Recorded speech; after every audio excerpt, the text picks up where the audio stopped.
Hola, buenas tardes amigos, ¿cómo están?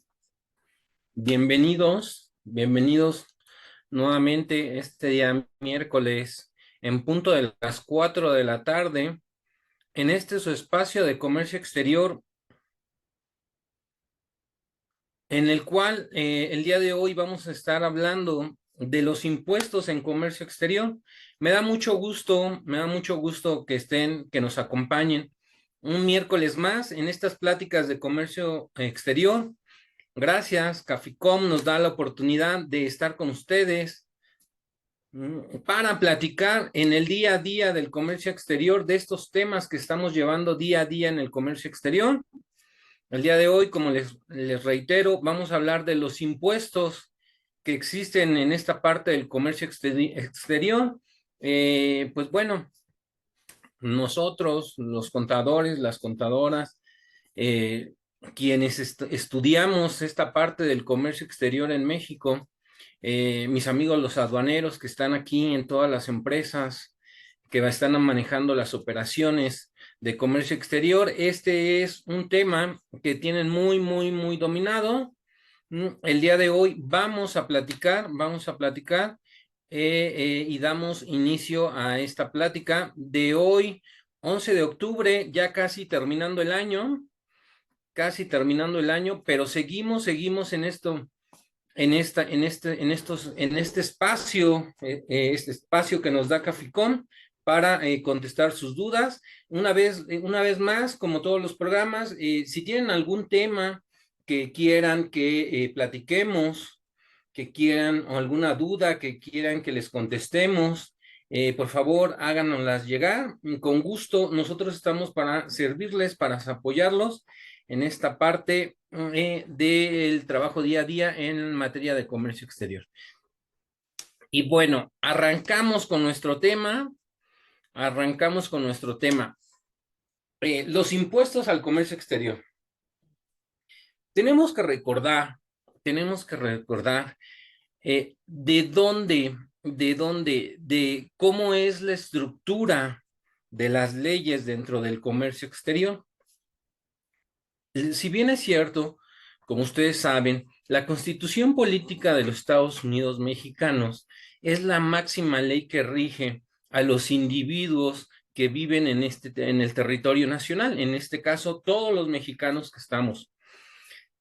Y por ello, dentro de la Constitución, del artículo primero al artículo 29, esta Constitución nos dice, nos menciona las garantías individuales que tiene cada persona cada persona de nacimiento, cada persona mexicana dentro del territorio nacional.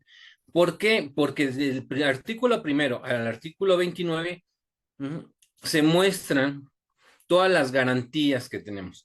¿Por qué? Porque en el artículo 31 de esta misma Constitución nos dice que todos los mexicanos estamos obligados a contribuir con el gasto público, es decir, con el pago de impuestos, ¿no? Con el pago de impuestos. De esta ley suprema que tenemos surge la obligación del pago de los impuestos. Entonces, de esta parte, de esta ley suprema, tenemos leyes secundarias. En el área de comercio exterior tenemos leyes secundarias. ¿Cuáles son las leyes secundarias más importantes en el comercio exterior? Para ir entrando en materia y para que ustedes lo tengan bien claro. Posteriormente a la Constitución tenemos los tratados de libre comercio que México celebra con distintos países. Es importante que tengan bien en cuenta esto.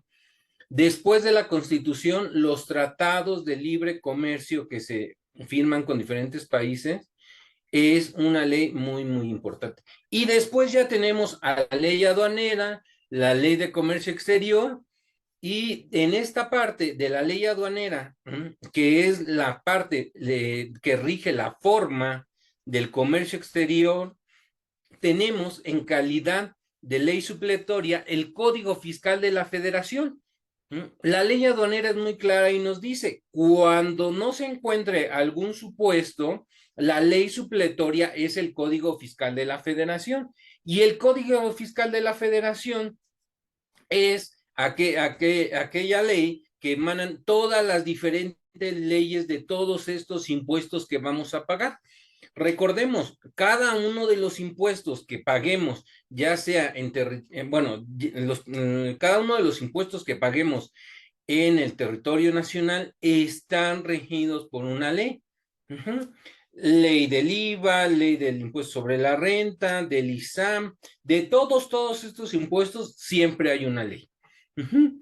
Ahora, ¿cuál es la ley que rige el comercio exterior en México? Bueno, la principal ley que rige el comercio exterior en México es la ley del Impuesto General de Importación y Exportación, la LIGI.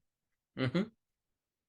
Esa ley es donde se establecen cada uno de las tasas del impuesto que va a pagar al ingresar una mercancía de procedencia extranjera o a la exportación, ¿no? Entonces, vamos a ir viendo poco a poco todos estos impuestos. Quería que tuvieran una visión de esta parte de lo que son los impuestos, eh, cuál, de dónde vienen, dónde nos establece la Constitución, toda esta formación o toda esta estructura jurídica del comercio exterior. Ujú. Entonces, vamos a ver esto y vamos a iniciar con el impuesto general de importación. Como bien les comenté, la ley del impuesto general de importación se refiere, o el impuesto general de importación, el IGI, en este mundo aduanero, lo conocemos como el impuesto general de importación, el IGI, viene de esta ley del impuesto general de importación. La ley del impuesto general de importación eh, podemos decir que es la ley que tiene menos artículos, pero es la más grande, porque dentro de ella vamos a encontrar o nos vamos a encontrar con la tarifa del impuesto general de importación. Ahora, ¿qué necesitamos para usar o para determinar el impuesto general de importación de una mercancía? Lo principal, lo que vamos a necesitar como punto principal es la clasificación arancelaria de la mercancía. ¿Por qué? Porque la tarifa del impuesto general de importación está dividida por todas estas fracciones del sistema armonizado, ujú, en un sistema armonizado a nivel mundial, en la Organización Mundial de Aduanas. Ujú. Entonces, tenemos que conocer, el agente aduanal nos tiene que ayudar a clasificar cuál es la fracción arancelaria de nuestro producto de acuerdo a las características físicas y técnicas que tenga nuestro producto. Una vez determinada esta fracción arancelaria, podemos determinar la tasa que va a corresponder para el pago de los impuestos general de importación, en este caso. Ujú. Entonces, es muy importante que cuando queramos conocer, determinar el impuesto general de importación, tengamos ya nuestra fracción arancelaria bien definida. Ujú. Como ustedes saben, actualmente manejamos una fracción arancelaria de 10 dígitos. Ujú. Hace algunos años se establecieron 2 dígitos más, los denominados NICO, los números de identificación comercial, que esto le va a llevar a la autoridad mexicana a establecer estadísticas sobre las mercancías que nosotros estamos importando. Estos dígitos únicamente son dentro del territorio mexicano y nos sirven para, como les comenté, para que la autoridad lleve estadísticas de las importaciones o de las importaciones y exportaciones, básicamente de las operaciones del comercio exterior, cómo se está moviendo el comercio exterior en México. Esa es la finalidad de los números de identificación comercial denominados NICOS, ¿no? Entonces, se vuelve la fracción arancelaria que siempre habíamos manejado en 8 dígitos, con esta parte se vuelve a 10 dígitos, ¿no? Pero esa es la importancia y la correlación que tiene nuestra fracción arancelaria con la tarifa de los impuestos generales de importación. Entonces, vamos a determinar a través de esa parte el impuesto general de importación. ¿Qué necesitamos? ¿Qué necesitamos? ¿O cuál es la base gravable para determinar el impuesto general de importación? Bueno, pues la base gravable para determinar el impuesto general es el valor en aduana de nuestras mercancías. ¿Y qué es el valor en aduana de nuestras mercancías? El valor de la aduana de las mercancías está compuesto por el valor comercial de las mercancías, es el precio que nuestro proveedor nos vende en las mercancías, más todos estos gastos incrementables que incurren hasta la llegada de la mercancía a puerto. Todos esos gastos internacionales que nosotros tenemos son los gastos incrementables.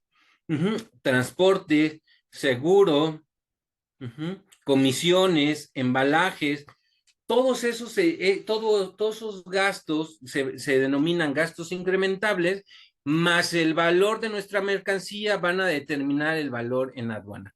Esa es nuestra base gravable para el impuesto general de importación. Ahora, el impuesto general de importación puede ser una tasa determinada, un porcentaje, el 10%, el 5%, el 15%, toda esta, o puede ser una tasa fija, ¿no? Esos son los impuestos generales de importación. Hay diferentes programas de diferimiento de aranceles, por ejemplo, el IMEX, el programa IMEX. Cuando tú tienes un programa IMEX, no vas a pagar el impuesto general de importación, no lo vas a pagar.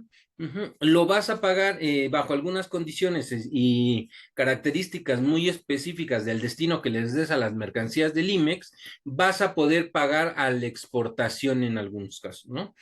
Si no, hay excepciones, hay características muy específicas que posteriormente en otras pláticas estaremos platicando, pero el principal objetivo es el diferimiento de aranceles o el no pago de aranceles cuando tú tienes un programa de fomento, en este caso los CIMEX, ¿no?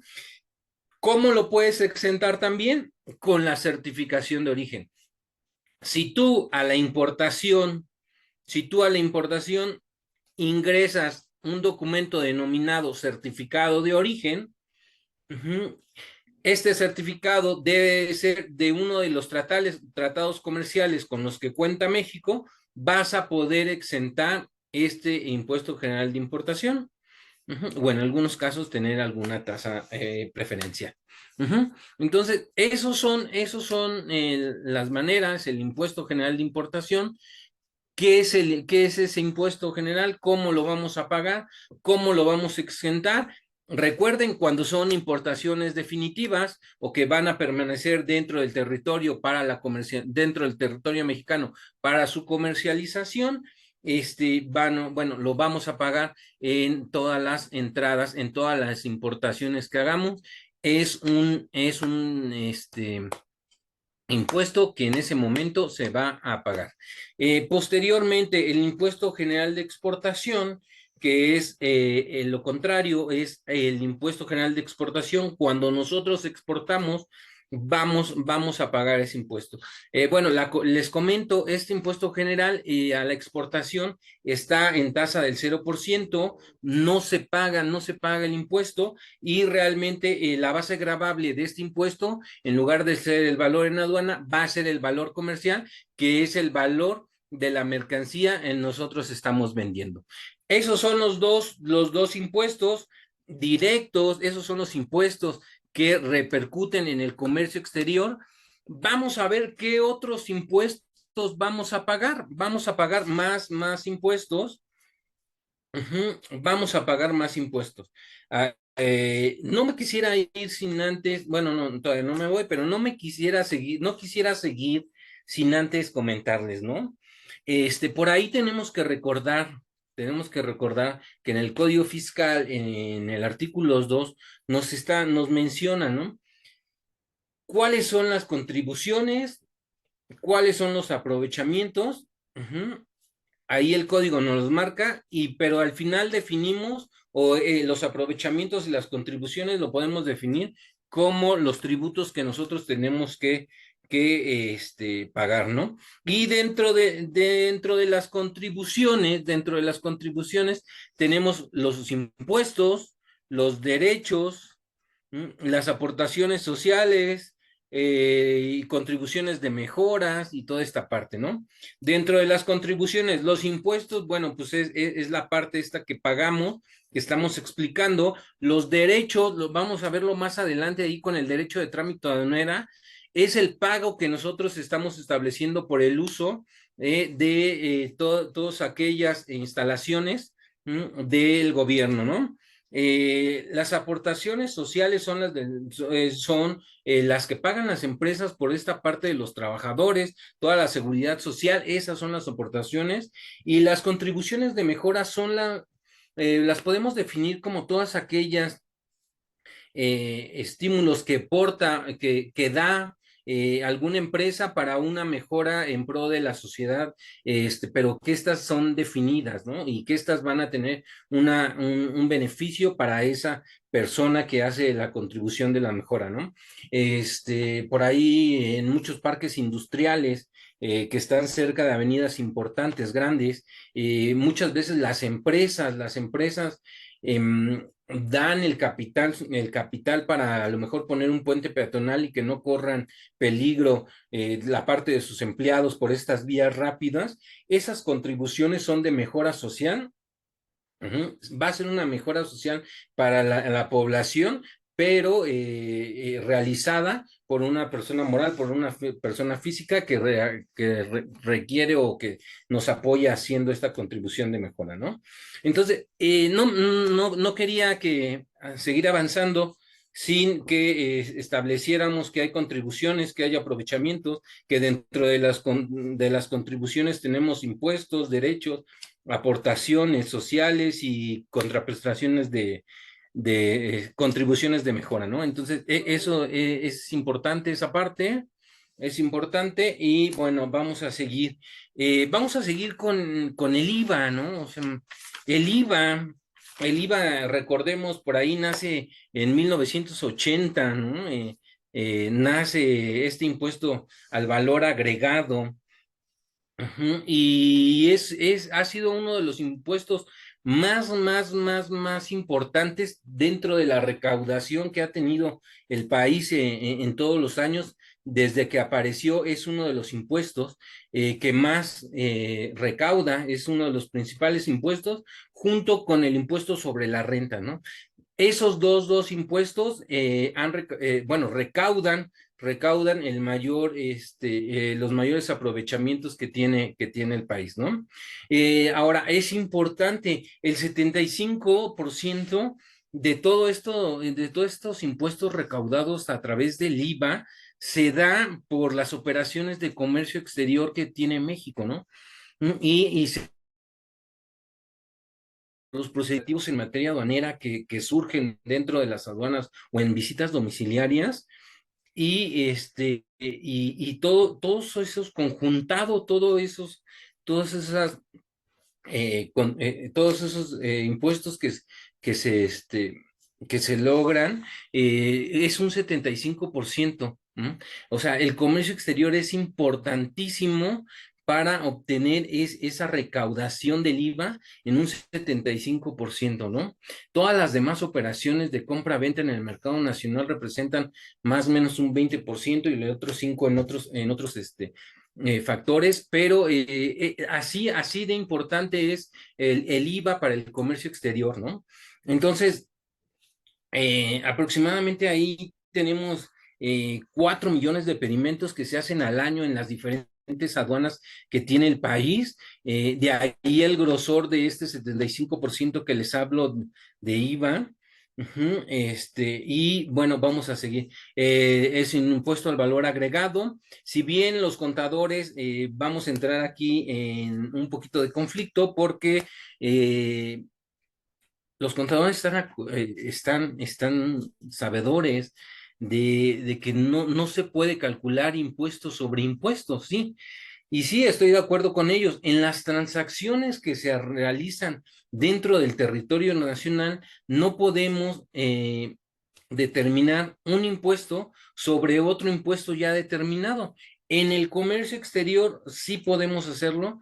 Se da mucho, mucho, mucho esta parte de que ya determiné el impuesto sobre, impuesto especial sobre productos y servicios, sobre automóviles nuevos y además me sirven de base para que yo pueda determinar el otro impuesto que es el impuesto al valor agregado. Entonces, en comercio exterior sí podemos hacer eso, dentro de las transacciones del territorio nacional no podemos hacerlo, pero en comercio exterior sí, ¿no? Entonces, vamos a ver esa parte, vamos a ver esa parte y les comento, ¿no? Entonces, ¿qué es el impuesto? El impuesto al valor agregado. Ujú. La base para calcular el IVA, el IVA es la siguiente. El valor en aduana, que ya habíamos visto, que habíamos determinado que era el valor de las mercancías más los incrementables, a eso le vamos a sumar el impuesto general de importación, que ya habíamos comentado, el derecho de trámite aduanero. Ujú. Si estoy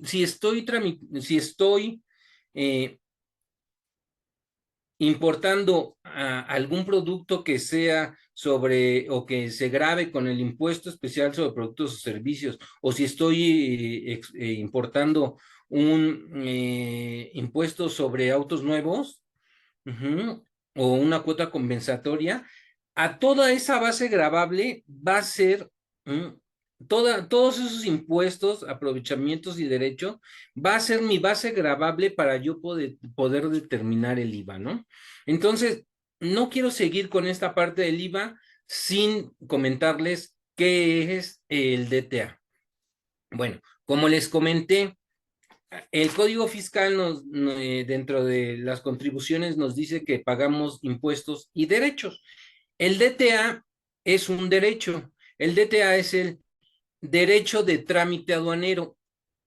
Es, es, la, es el pago que nosotros como contribuyentes que estamos haciendo o realizando operaciones de importación y de exportación, vamos a pagarle a la autoridad por el uso de las instalaciones dentro de la aduana o pagarle el uso de las aduanas del país, ¿no? ¿Cómo se paga esto? Con un factor 8 al millar. Ujú. 8 al millar en operaciones de IMEX lo podemos pagar con una tasa fija. Ujú. Y también dentro de la importación de activos lo podemos pagar con 0.00176 en maquinaria, ¿no?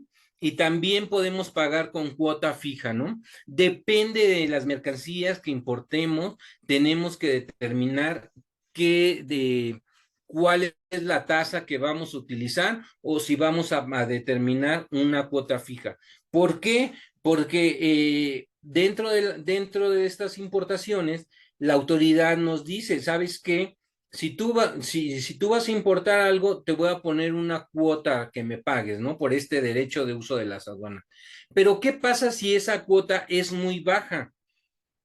Te va a meter la cuota fija y te va a decir, ¿sabes qué? Como el 8 al millar es muy bajo, te voy a determinar que pagues una cuota fija. Ujú. Y vas a pagar esa cuota fija para el DTA, ¿no? Entonces, tenemos esas tres partes. La parte que es 8 al millar, cuota fija, una cuota fija para todos los activos que se importen a través de programas de fomento, en este caso de IMEX, vas a tener una de esas. Y la autoridad te dice, en la regla 514 y 515 te dice, si tú, si tú quieres exentar el pago del DTA, ¿cómo lo debes de hacer? Bueno, lo vas a hacer si tú tienes o si tú importas tus mercancías a través de un acuerdo preferencial o un tratado de libre comercio, ¿no?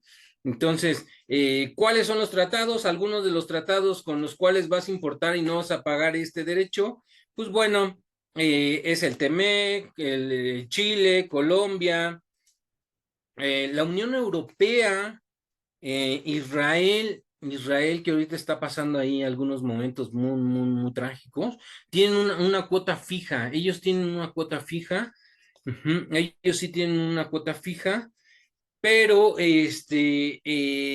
con Estados Unidos, Chile, Colombia, puedes exentar ese pago del DTA, ¿no? Y a la exportación tenemos una cuota fija ahí por 409 pesos aproximadamente. Ujú. Entonces, ese es el DTA, ese es el DTA, toda esta parte que nosotros pagamos por el uso de estas aduanas del país, ¿no? Entonces, ese es un derecho, ese es un derecho, ese no es un impuesto, es un derecho, pero se los comento por qué, porque entra dentro de las bases gravables para el cálculo de estos impuestos, ¿no? Ahora, bueno, pues les voy a comentar ahí la parte del impuesto especial sobre productos y servicios. Igual tiene su ley que lo regula. Básicamente el IEPS es gasolinas, alcoholes, tabacos, toda esta parte de mercancías dañinas para el cuerpo, y si me permiten la expresión, todos esos productos que nos denominan o se denominaron que nos ayudan a engordar, por el alto nivel de azúcares, de calorías y toda esta parte, están regulados por el impuesto especial sobre productos y servicios. El alcohol, entre más grados de volumen volumétrico de alcohol tenga el tipo de vino, es mayor el impuesto, todas las mieles que no cristalizan, ¿no? Ustedes saben, por ahí México es un buen productor de miel de abeja y para cuidar un poquito ahí el sector, dijeron que todas las mieles que no cristalizan, líquidas que no cristalizan, como la miel de maíz, la miel de maple, todas aquellas que a través del tiempo no se hacen como grumos, granitos de azúcar. Todos esos que no se cristalizan, como el maple, el maíz, ahí hasta maguey, bueno, no, maguey no, bueno, esos son los dos principales que ahorita que tengo en la mente y que son súper seguros. Todos esos mieles están regulados por eso, ¿no? Entonces, ¿qué es el ley del impuesto especial sobre productos y servicios, ¿no? Toda esa parte de las gasolinas, todos esos estímulos fiscales que da el gobierno federal para mantener el precio, se da sobre este impuesto, ¿no? El impuesto especial sobre productos y servicios, ¿no? Entonces, ¿cuál es la base para calcular en algún momento si nosotros traemos jugos, néctares, toda esta parte con galletas, papas, fritura, toda esta parte? La base gravable que tiene el impuesto especial sobre servicios es una vez que ya determinamos, que ya sabemos cuál es el valor en aduana, que ya sabemos el impuesto general de importación, que ya sabemos cuál es el DTA, podemos determinar el impuesto especial sobre productos y servicios, ¿no? Ajá, entonces esa es la base gravable. Ahora les quiero comentar y me han estado escuchando que también les comento lo que son las cuotas compensatorias. Bueno, dentro de las cuotas compensatorias es otro aprovechamiento que se paga y que nos sirve para base gravable para determinar todos estos impuestos que estamos viendo. ¿Qué son las cuotas compensatorias? Bueno, les comento. En México somos productores muy importantes de varios sectores en específico. Calzado, textiles, todas estas mercancías que se importan de países de Oriente, donde se da mucho el textil, ¿eh? Ahora empieza del Medio Oriente, donde se da esta parte de los tenis, del calzado, que estamos viendo que estamos inundados de, de tenis, de zapatos eh, piratas, eh, de procedencia dudosa, por no llamar contrabando, que nos han inundado, ¿no? Entonces, ¿qué hace el gobierno mexicano para cuidar estos sectores? A los importadores que son formales, que tratan de ingresar esta mercancía, ujú, les dice, ¿sabes qué?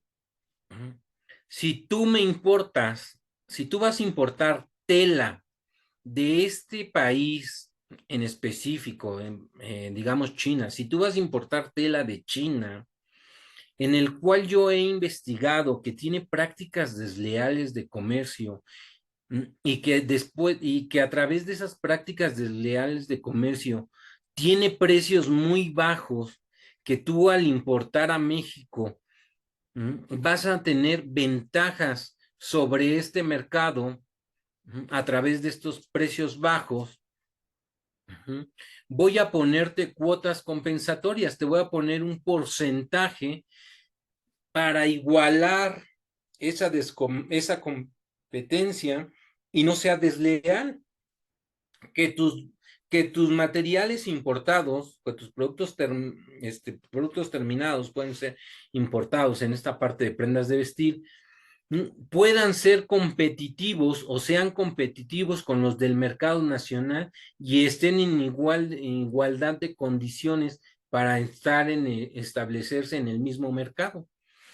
Si no, si yo no pusiera estas cuotas compensatorias, ujú, como su nombre lo indica, ¿eh?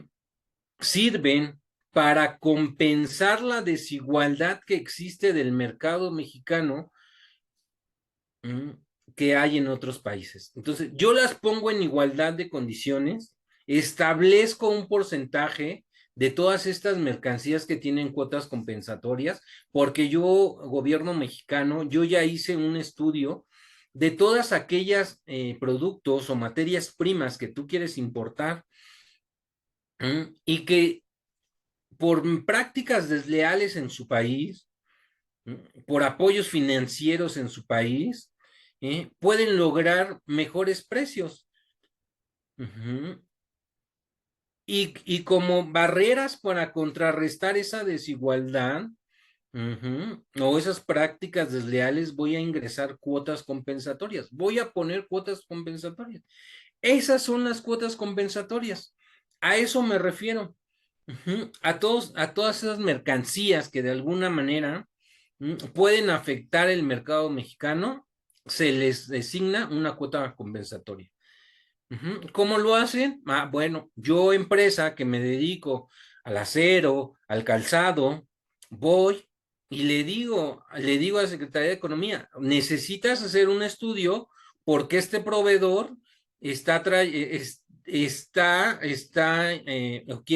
quiere ingresar al mercado mexicano, quiere ingresar al mexicano materia prima, productos que vienen de cierto país donde se dan competencias desleales. La Secretaría de Economía, a través de estudios, realiza y establece una cuota compensatoria para la igualdad del mercado, ¿no?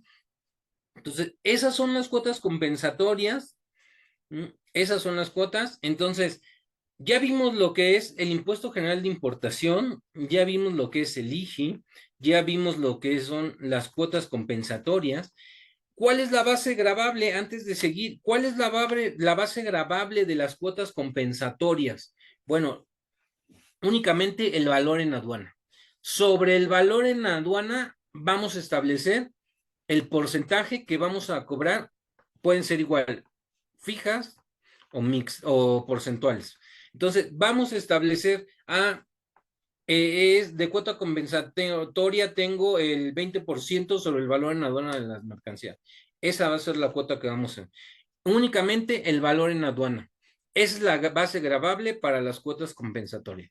Entonces, ya vimos el IGI, ya vimos el Impuesto General de Exportación, ya vimos las cuotas compensatorias, ya vimos la parte esta del IEPS, y ahora nos vamos con el ISAN, el impuesto sobre automóviles nuevos. Bueno, todas aquellas distribuidoras que realizan la importación de vehículos de diferentes países, se les va a cobrar este impuesto. Este impuesto se les cobra. Pero hay una particularidad y la tenemos que platicar. No únicamente se les cobra a los carros nuevos. Así es. La ley considera, la ley del ISAM, porque como les comento, cada uno de estos impuestos tiene su ley. La ley del ISAM considera como año nuevo el que esté en corriente del año. En este caso, nosotros en esta parte de los meses que han transcurrido en este año, nosotros ya estamos viendo y ya se están comprando modelos 2024.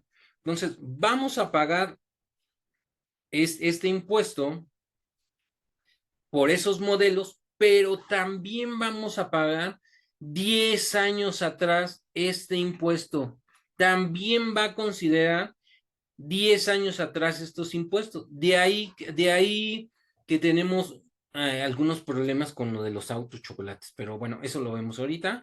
Entonces, 10 años atrás, que sería, estamos en el ahorita 2024, nosotros podríamos importar automóviles del 2014 en adelante y esos vamos a pagar el impuesto sobre autos nuevos.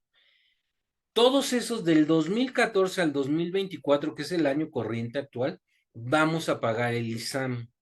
Ujú. ¿Qué va a pasar o qué me dices? Es que yo no quiero importar un 2014, yo quiero importar un 2010, ¿no? Un 2010 quiero importar un carro. Ah, pues ¿sabes qué? Que la autoridad no te lo va a permitir.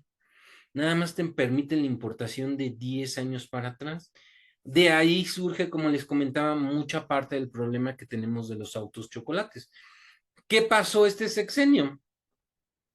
En el presidente de los Estados Unidos mexicanos anuncia el decreto para la importación, para la regularización de autos que ya estaban dentro del territorio mexicano, poderlos regularizar y que se encuentren de manera legal en el país. Lo que fue durante muchos años, por allá de los 90s, 2000s, que bueno, apenas me tocaba ahí cuando estudiaba en la universidad, había ese tema muy fuerte de los autos chocolate, de los primeros decretos de todas las organizaciones en el norte del país, cómo hacían una presión política y pública en cada uno de sus estados para que pudieran, existiera un decreto en el cual pudieran regularizar todos sus autos.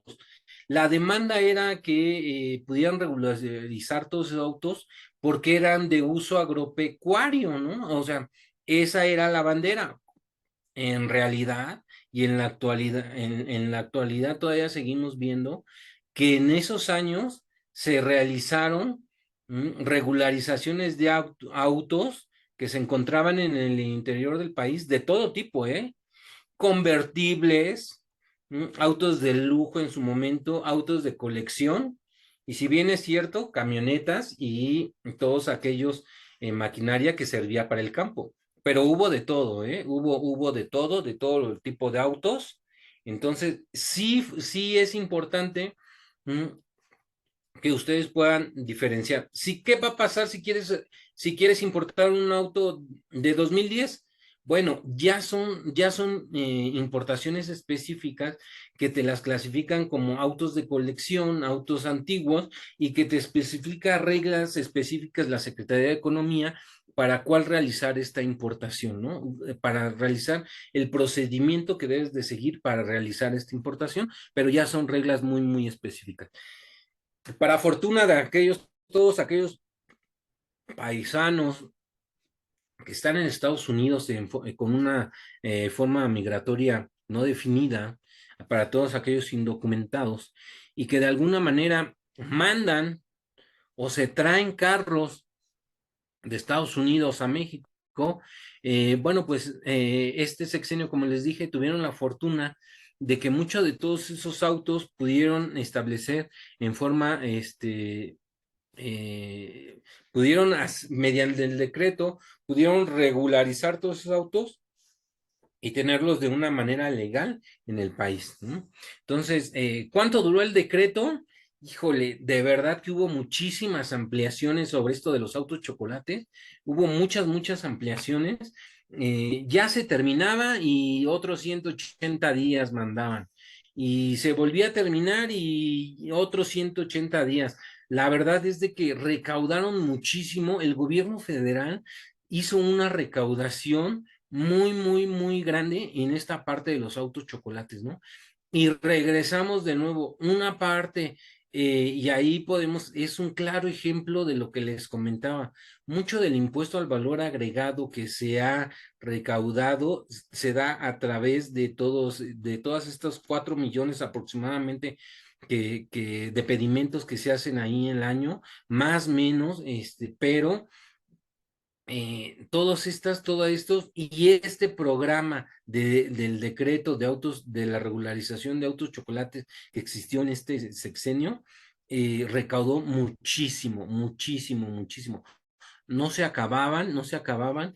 En la última ampliación pusieron al estado de Hidalgo en el centro del país para que pudiera regularizar autos.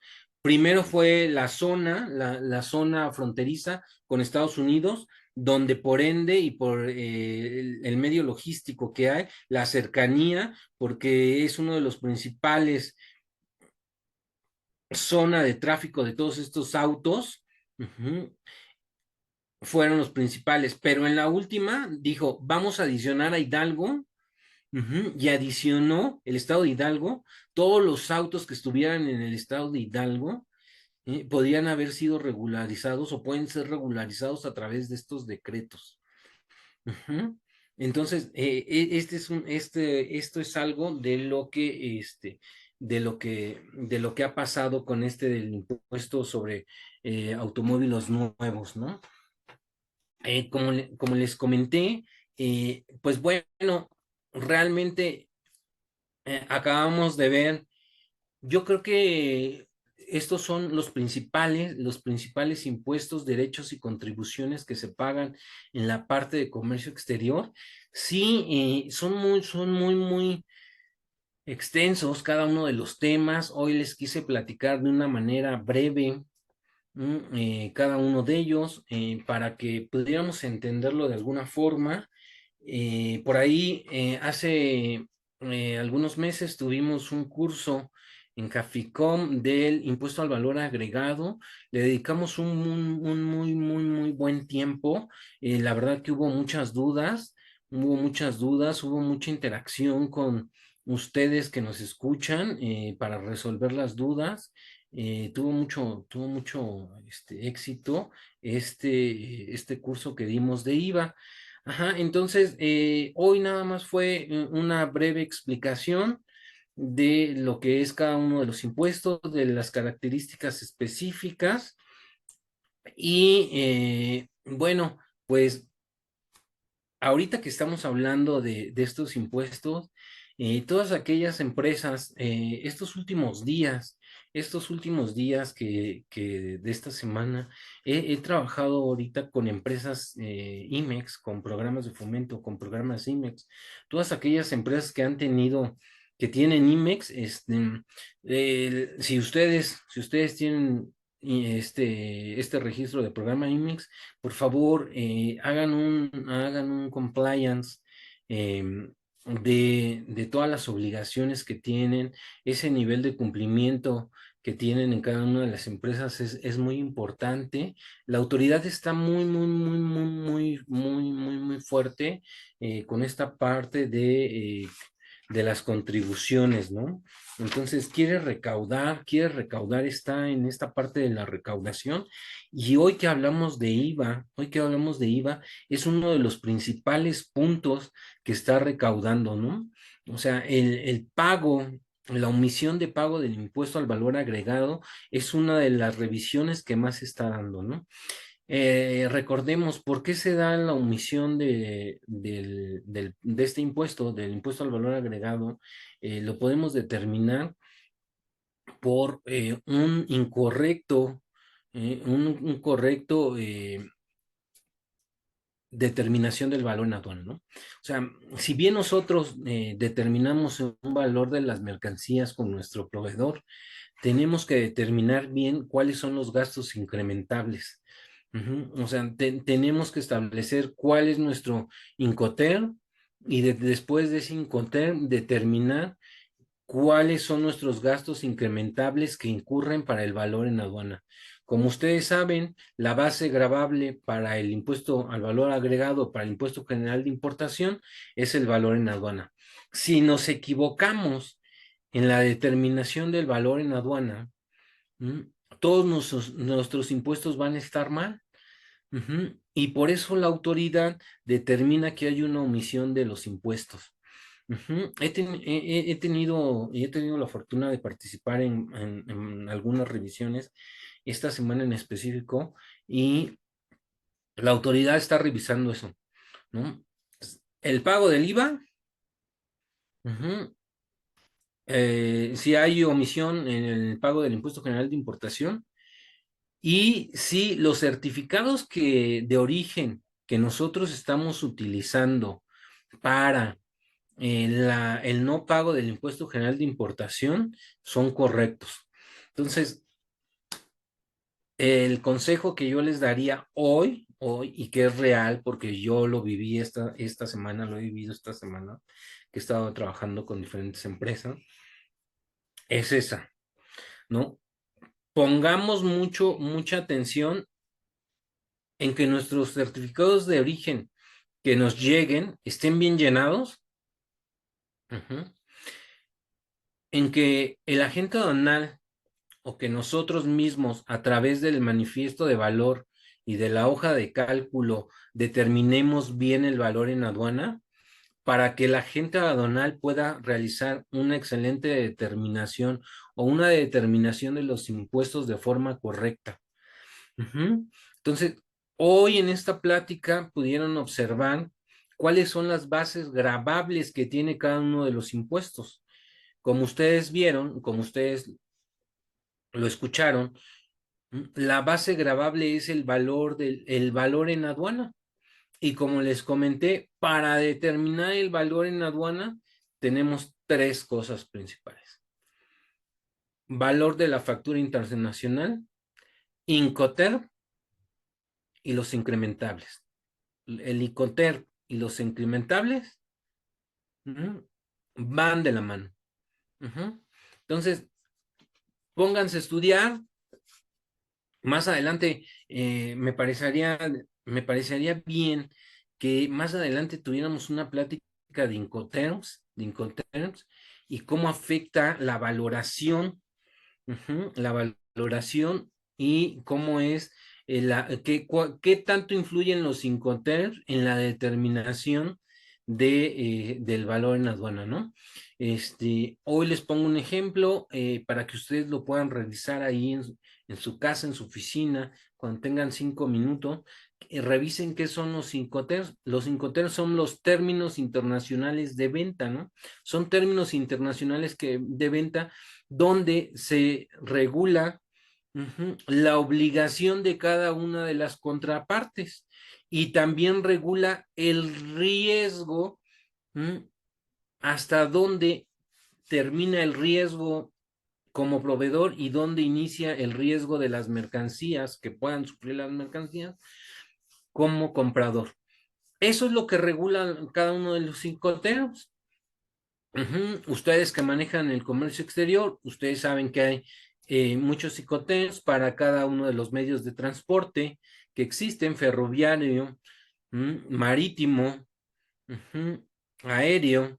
cada uno de estos medios tiene su Incoterm. Hay algunos específicos, hay algunos que pueden estar en varios medios de transporte, y yo les quiero y los dejo con esta parte. La autoridad se está fijando en esto. A través de los medios de control que tiene, a través de todos los datos que están establecidos dentro del pedimento. Ustedes saben, dentro del pedimento viene un campo donde se menciona el Incoterm que estamos usando. Entonces, y es real, ¿eh? La autoridad dice, mira, el importador Patito SADCB está exportando de China escobas. Y esas escobas menciona que le cuestan 10 pesos cada una. Y está mencionando que el Incoterm es ex-work. El Incoterm ex-work menciona que la obligación del proveedor termina cuando los pone en fábrica, y la traducción es literal, puesto en fábrica, el ex-work es puesto en fábrica. Entonces, ese es el Incoterm. La autoridad dice, oye, yo tengo en entendido que si tú estás utilizando un Incoterm ex-work, tienes que pagar embalajes, tienes que pagar seguros, tienes que pagar un medio de transporte. ¿Y sabes qué pasa? Que en el pedimento, todos estos campos de incrementables, tú me los declaras en cero. Ahí, en ese, es claro que si el proveedor me los va a poner puesto en su fábrica, yo, cliente en México, debo de ver la forma, el medio marítimo que los voy a pagar, debo de asegurar mi mercancía, la debo de poner en embalaje. Y todos estos gastos, como les comenté, entran dentro del valor en aduana. Entonces, es un ejemplo muy, muy, muy fácil. ¿Mm? Pero en ese tipo de ejemplos estamos incurriendo día a día dentro de las operaciones. Es un ejemplo específico para el Incoterm Box, pero así como ese ejemplo, para cada uno de los términos o de los Incoterms que existen, caemos en esos errores. ¿Y qué pasa en esos errores? ¿Sabes qué? Tu valor en aduana está mal determinado. Y como está mal determinado este valor en aduana, pues estás cayendo en una omisión de impuestos. Primero, en el impuesto general de importación. Segundo, en el impuesto del valor agregado. Entonces, caemos en estas omisiones, la autoridad se da cuenta en sus algoritmos de los medios informáticos que tiene, y nos empiezan a hacer cartas de invitación, o nos empiezan a hacer visitas domiciliarias donde nos van a pedir pedimentos en específico, donde sí, donde existe una omisión de contribuciones, y como ya lo vimos en otro curso, la omisión de contribuciones pues puede determinar como una defraudación fiscal, y la defraudación fiscal tiene una pena con privación de libertad, ¿no? Entonces, ¿qué pasa? Un problema muy simple que tratamos día a día, como es la determinación del valor en aduana, puede tener o puede llegar a afectarnos de una manera muy, muy, muy fuerte. Eh, Chequémoslo, veámoslo, y vamos a seguir platicando, todas estas partes, todos estos temas relacionados al comercio exterior. Uh-huh. eh, vamos a pedirles, les quiero pedir de la manera más atenta ahí, que nos ayuden a ver el tema que les gustaría que platiquemos, que los asesoremos. Estamos también, afortunadamente, con trabajo, hemos estado asesorando ahí algunas empresas. De verdad les agradezco la confianza que tienen hacia mi persona, hacia Caficom, para poderlos ayudar a orientar. Pues bueno, hemos terminado hoy la plática. Me gustaría seguir platicando con ustedes, pero el tiempo se nos ha terminado. De verdad, espero que el próximo miércoles no voy a poder estar con ustedes. Lo vamos a recorrer al jueves, al mismo horario, por favor, para que estemos aquí compartiendo un poco de comercio exterior. Les quiero dar las gracias a todos aquellos que están conectados aquí por medio de Zoom, Margarita, Gustavo, Maritza, a todas estas partes, a todos los contadores ahí que están conectados, Angélica, a todos. De verdad que les agradezco el tiempo de que estén aquí conmigo acompañándome, platicándome.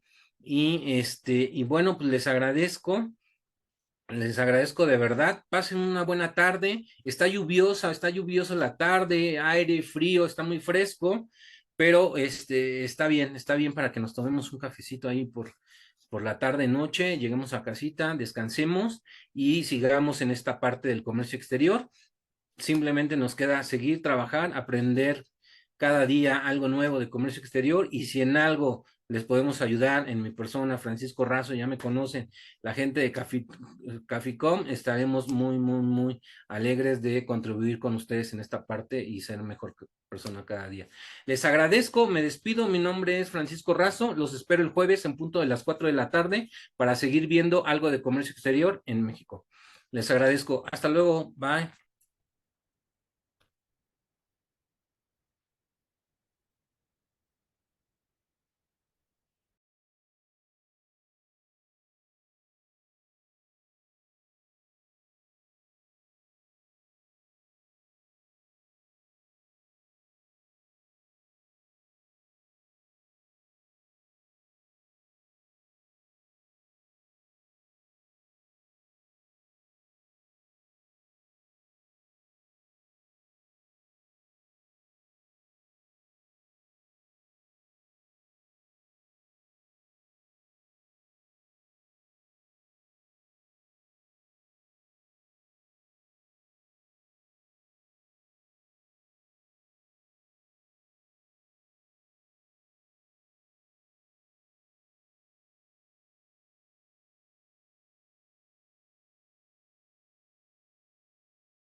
Hola, buenas tardes amigos, ¿cómo están?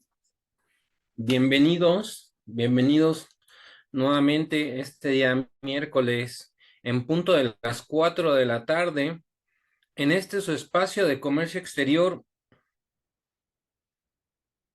en el cual el día de hoy vamos a estar hablando de los impuestos en comercio exterior.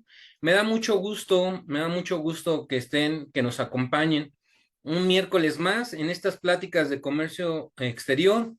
Gracias, Caficom nos da la oportunidad de estar con ustedes para platicar en el día a día del comercio exterior, de estos temas que estamos llevando día a día en el comercio exterior. El día de hoy, como les reitero, vamos a hablar de los impuestos que existen en esta parte del comercio exterior. Pues bueno, nosotros, los contadores, las contadoras, eh, quienes estudiamos esta parte del comercio exterior en México, mis amigos los aduaneros que están aquí en todas las empresas que están manejando las operaciones de comercio exterior. Este es un tema que tienen muy dominado. El día de hoy vamos a platicar y damos inicio a esta plática de hoy, 11 de octubre, ya casi terminando el año, pero seguimos en esto, en este espacio, este espacio que nos da Caficom para contestar sus dudas. Una vez más, como todos los programas, si tienen algún tema que quieran que platiquemos, que quieran, o alguna duda que quieran que les contestemos, por favor, háganoslas llegar. Con gusto, nosotros estamos para servirles, para apoyarlos en esta parte del trabajo día a día en materia de comercio exterior. Y bueno, arrancamos con nuestro tema. Los impuestos al comercio exterior. Tenemos que recordar de cómo es la estructura de las leyes dentro del comercio exterior. Si bien es cierto, como ustedes saben, la Constitución Política de los Estados Unidos Mexicanos es la máxima ley que rige a los individuos que viven en el territorio nacional, en este caso, todos los mexicanos que estamos. Y por ello, dentro de la Constitución, del artículo primero al artículo 29, esta Constitución nos menciona las garantías individuales que tiene cada persona, cada persona de nacimiento, cada persona mexicana dentro del territorio nacional. ¿Por qué? Porque desde el artículo primero al artículo 29 se muestran todas las garantías que tenemos. ¿Por qué? Porque en el artículo 31 de esta misma Constitución nos dice que todos los mexicanos estamos obligados a contribuir con el gasto público, es decir, con el pago de impuestos, ¿no? Con el pago de impuestos. De esta ley suprema que tenemos surge la obligación del pago de los impuestos. Entonces, de esta parte, de esta ley suprema, tenemos leyes secundarias. En el área de comercio exterior tenemos leyes secundarias. ¿Cuáles son las leyes secundarias más importantes en el comercio exterior? Para ir entrando en materia y para que ustedes lo tengan bien claro. Posteriormente a la Constitución tenemos los tratados de libre comercio que México celebra con distintos países. Es importante que tengan bien en cuenta esto. Después de la Constitución, los tratados de libre comercio que se firman con diferentes países es una ley muy importante. Y después ya tenemos a la ley aduanera, la ley de comercio exterior, y en esta parte de la ley aduanera, que es la parte que rige la forma del comercio exterior, tenemos en calidad de ley supletoria el Código Fiscal de la Federación. La ley aduanera es muy clara y nos dice, cuando no se encuentre algún supuesto, la ley supletoria es el Código Fiscal de la Federación. Y el Código Fiscal de la Federación es aquella ley que emanan todas las diferentes leyes de todos estos impuestos que vamos a pagar. Recordemos, cada uno de los impuestos que paguemos, ya sea cada uno de los impuestos que paguemos en el territorio nacional están regidos por una ley. Ley del IVA, ley del impuesto sobre la renta, del ISAM, de todos estos impuestos siempre hay una ley. Ahora, ¿cuál es la ley que rige el comercio exterior en México? Bueno, la principal ley que rige el comercio exterior en México es la ley del Impuesto General de Importación y Exportación, la LIGI. Esa ley es donde se establecen cada uno de las tasas del impuesto que va a pagar al ingresar una mercancía de procedencia extranjera o a la exportación, ¿no? Entonces, vamos a ir viendo poco a poco todos estos impuestos. Quería que tuvieran una visión de esta parte de lo que son los impuestos, eh, cuál, de dónde vienen, dónde nos establece la Constitución, toda esta formación o toda esta estructura jurídica del comercio exterior. Entonces, vamos a ver esto y vamos a iniciar con el impuesto general de importación. Como bien les comenté, la ley del impuesto general de importación se refiere, o el impuesto general de importación, el IGI, en este mundo aduanero, lo conocemos como el impuesto general de importación, el IGI, viene de esta ley del impuesto general de importación. La ley del impuesto general de importación, eh, podemos decir que es la ley que tiene menos artículos, pero es la más grande, porque dentro de ella vamos a encontrar o nos vamos a encontrar con la tarifa del impuesto general de importación. Ahora, ¿qué necesitamos para usar o para determinar el impuesto general de importación de una mercancía? Lo principal, lo que vamos a necesitar como punto principal es la clasificación arancelaria de la mercancía. ¿Por qué? Porque la tarifa del impuesto general de importación está dividida por todas estas fracciones del sistema armonizado, en un sistema armonizado a nivel mundial, en la Organización Mundial de Aduanas. Entonces, tenemos que conocer, el agente aduanal nos tiene que ayudar a clasificar cuál es la fracción arancelaria de nuestro producto de acuerdo a las características físicas y técnicas que tenga nuestro producto. Una vez determinada esta fracción arancelaria, podemos determinar la tasa que va a corresponder para el pago de los impuestos general de importación, en este caso. Entonces, es muy importante que cuando queramos conocer, determinar el impuesto general de importación, tengamos ya nuestra fracción arancelaria bien definida. Como ustedes saben, actualmente manejamos una fracción arancelaria de 10 dígitos. Hace algunos años se establecieron 2 dígitos más, los denominados NICO, los números de identificación comercial, que esto le va a llevar a la autoridad mexicana a establecer estadísticas sobre las mercancías que nosotros estamos importando. Estos dígitos únicamente son dentro del territorio mexicano y nos sirven para, como les comenté, para que la autoridad lleve estadísticas de las importaciones o de las importaciones y exportaciones, básicamente de las operaciones del comercio exterior, cómo se está moviendo el comercio exterior en México. Esa es la finalidad de los números de identificación comercial denominados NICOS, ¿no? Entonces, se vuelve la fracción arancelaria que siempre habíamos manejado en 8 dígitos, con esta parte se vuelve a 10 dígitos, ¿no? Pero esa es la importancia y la correlación que tiene nuestra fracción arancelaria con la tarifa de los impuestos generales de importación. Entonces, vamos a determinar a través de esa parte el impuesto general de importación. ¿Qué necesitamos? ¿Qué necesitamos?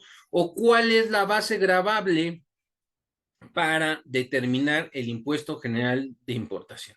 Bueno, pues la base gravable para determinar el impuesto general es el valor en aduana de nuestras mercancías. ¿Y qué es el valor en aduana de nuestras mercancías?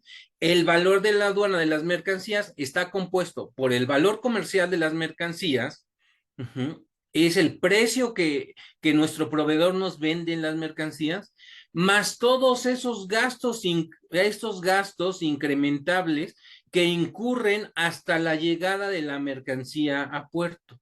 Todos esos gastos internacionales que nosotros tenemos son los gastos incrementables. Transporte, seguro, comisiones, embalajes, todos esos gastos se denominan gastos incrementables, más el valor de nuestra mercancía van a determinar el valor en la aduana. Esa es nuestra base gravable para el impuesto general de importación. Ahora, el impuesto general de importación puede ser una tasa determinada, un porcentaje, el 10%, el 5%, el 15%, toda esta, o puede ser una tasa fija, ¿no? Esos son los impuestos generales de importación. Hay diferentes programas de diferimiento de aranceles, por ejemplo, el IMEX, el programa IMEX. Cuando tú tienes un programa IMEX, no vas a pagar el impuesto general de importación, no lo vas a pagar. Lo vas a pagar bajo algunas condiciones y características muy específicas del destino que les des a las mercancías del IMEX, vas a poder pagar a la exportación en algunos casos, ¿no? Si no, hay excepciones, hay características muy específicas que posteriormente en otras pláticas estaremos platicando, pero el principal objetivo es el deferimiento de aranceles o el no pago de aranceles cuando tú tienes un programa de fomento, en este caso los IMEX, ¿no? ¿Cómo lo puedes exentar también? Con la certificación de origen. Si tú a la importación, si tú a la importación ingresas un documento denominado certificado de origen, este certificado debe ser de uno de los tratados comerciales con los que cuenta México, vas a poder exentar este impuesto general de importación, o en algunos casos tener alguna tasa preferencial.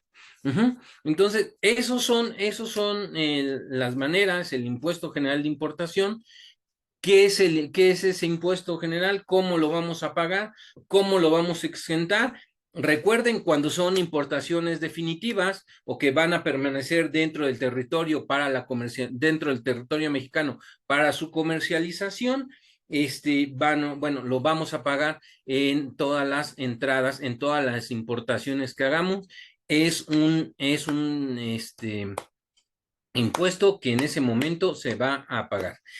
Posteriormente, el impuesto general de exportación, que es lo contrario, es el impuesto general de exportación. Cuando nosotros exportamos, vamos a pagar ese impuesto. Bueno, les comento, este impuesto general a la exportación está en tasa del 0%, no se paga el impuesto, y realmente la base gravable de este impuesto, en lugar de ser el valor en aduana, va a ser el valor comercial, que es el valor de la mercancía en nosotros estamos vendiendo. Esos son los dos impuestos directos, esos son los impuestos que repercuten en el comercio exterior. Vamos a ver qué otros impuestos vamos a pagar. Vamos a pagar más impuestos. Vamos a pagar más impuestos. No me quisiera ir sin antes, bueno, no, todavía no me voy, pero no quisiera seguir sin antes comentarles, ¿no? Por ahí tenemos que recordar que en el Código Fiscal, en el artículo 2, nos menciona, ¿no? ¿Cuáles son las contribuciones? ¿Cuáles son los aprovechamientos? Ahí el código nos los marca, pero al final definimos, o los aprovechamientos y las contribuciones lo podemos definir como los tributos que nosotros tenemos que pagar, ¿no? Y dentro de las contribuciones tenemos los impuestos, los derechos, las aportaciones sociales, y contribuciones de mejoras y toda esta parte, ¿no? Dentro de las contribuciones, los impuestos, bueno, pues es la parte esta que pagamos, que estamos explicando. Los derechos, vamos a verlo más adelante ahí con el derecho de trámite aduanera, es el pago que nosotros estamos estableciendo por el uso de todas aquellas instalaciones del gobierno, ¿no? Las aportaciones sociales son las que pagan las empresas por esta parte de los trabajadores, toda la seguridad social. Esas son las aportaciones, y las contribuciones de mejora las podemos definir como todas aquellas estímulos que da alguna empresa para una mejora en pro de la sociedad, pero que estas son definidas, ¿no? Y que estas van a tener un beneficio para esa persona que hace la contribución de la mejora, ¿no? Por ahí en muchos parques industriales que están cerca de avenidas importantes, grandes, muchas veces las empresas dan el capital para a lo mejor poner un puente peatonal y que no corran peligro la parte de sus empleados por estas vías rápidas. Esas contribuciones son de mejora social. Ujú. Va a ser una mejora social para la población, pero realizada por una persona moral, por una persona física que requiere o que nos apoya haciendo esta contribución de mejora, ¿no?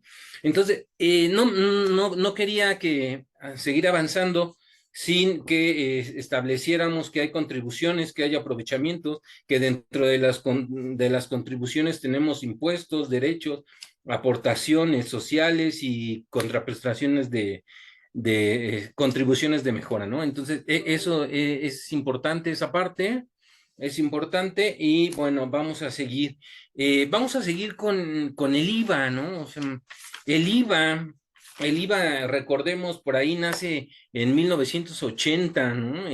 Nace este impuesto al valor agregado. Ujú. Y ha sido uno de los impuestos más importantes dentro de la recaudación que ha tenido el país en todos los años. Desde que apareció, es uno de los impuestos que más recauda, es uno de los principales impuestos, junto con el impuesto sobre la renta, ¿no? Esos dos impuestos bueno, recaudan los mayores aprovechamientos que tiene el país, ¿no?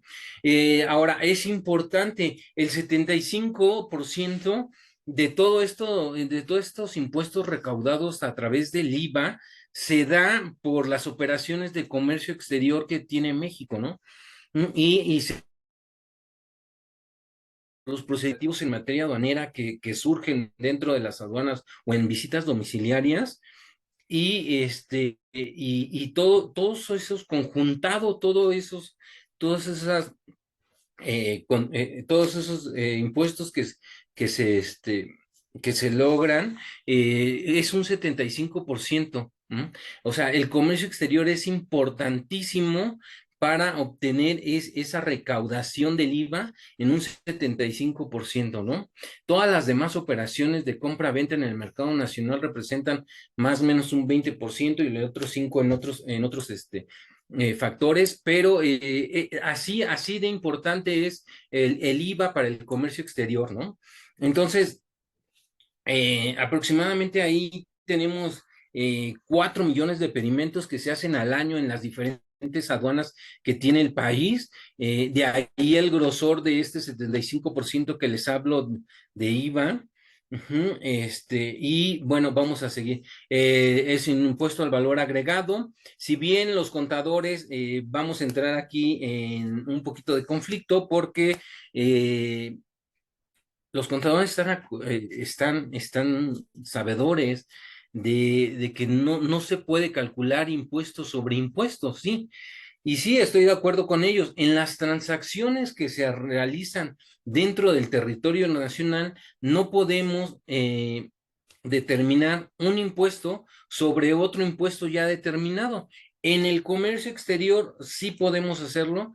Se da mucho esta parte de que ya determiné el impuesto especial sobre productos y servicios, sobre automóviles nuevos y además me sirven de base para que yo pueda determinar el otro impuesto que es el impuesto al valor agregado. Entonces, en comercio exterior sí podemos hacer eso, dentro de las transacciones del territorio nacional no podemos hacerlo, pero en comercio exterior sí, ¿no? Entonces, vamos a ver esa parte y les comento, ¿no? Entonces, ¿qué es el impuesto? El impuesto al valor agregado. Ujú. la base para calcular el IVA, el IVA es la siguiente. El valor en aduana, que ya habíamos visto, que habíamos determinado que era el valor de las mercancías más los incrementables, a eso le vamos a sumar el impuesto general de importación, que ya habíamos comentado, el derecho de trámite aduanero. Ujú. Si estoy eh,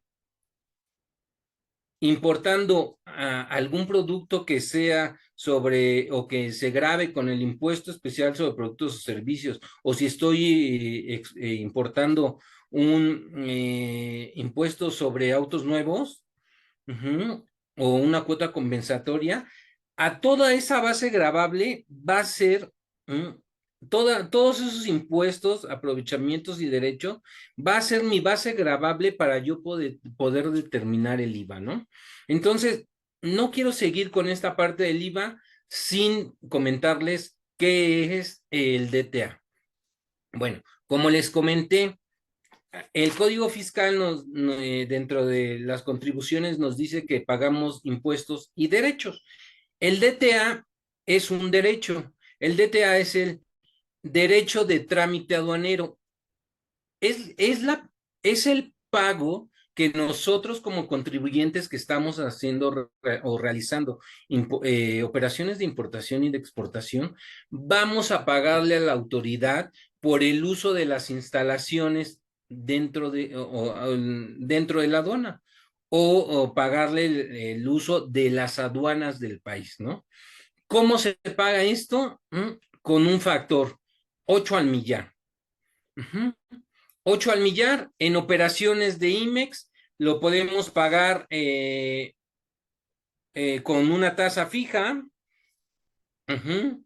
Y también dentro de la importación de activos lo podemos pagar con 0.00176 en maquinaria, ¿no?